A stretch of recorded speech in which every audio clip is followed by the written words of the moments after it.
അള്ളാഹുവിൻ്റെ മഹത്തായ അനുഗ്രഹത്താൽ ഇവിടെ സമ്മേളിക്കുമ്പോൾ കാലാവസ്ഥ പ്രതികൂലമായും നമ്മുടെ ഈ പോരാട്ടത്തിൻ്റെ ഒടുക്കമല്ല, തുടക്കവുമല്ല, നിരന്തരമായ പോരാട്ടം അനിവാര്യമായ ഈ സാഹചര്യത്തിൽ ഞാൻ കൂടുതലായി ഒന്നും പറയുന്നില്ല.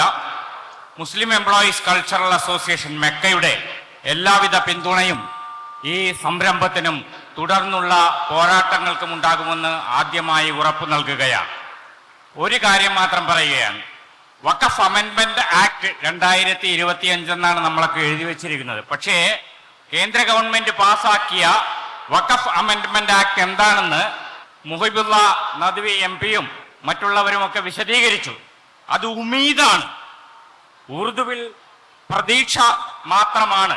ആ പ്രതീക്ഷ കൈവിടാതായി അവർ ഉദ്ദേശിച്ച നെഗറ്റീവ് പ്രതീക്ഷ നമ്മുടെ ഭാഗത്തു നിന്നുണ്ടാകണം.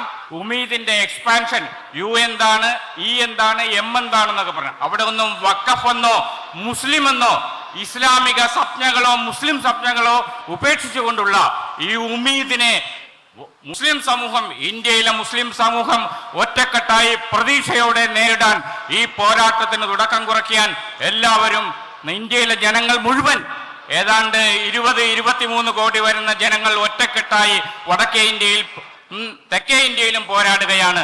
നമ്മുടെ കേരളത്തിൽ മാത്രം ഈ ഭിന്നിപ്പിന്റെ അനൈക്യത്തിന്റെ ഒന്നുമില്ല. എല്ലാവരും ഒറ്റക്കെട്ട്.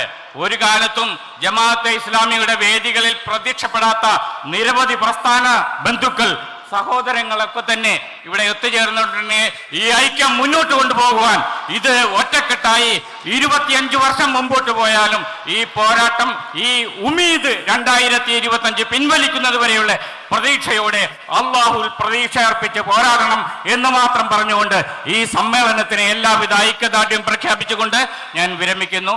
വാഹിർ ദഅ്വാന അൽഹംദുലില്ലാഹി റബ്ബിൽ ആലമീൻ. അസ്സലാമു അലൈക്കും.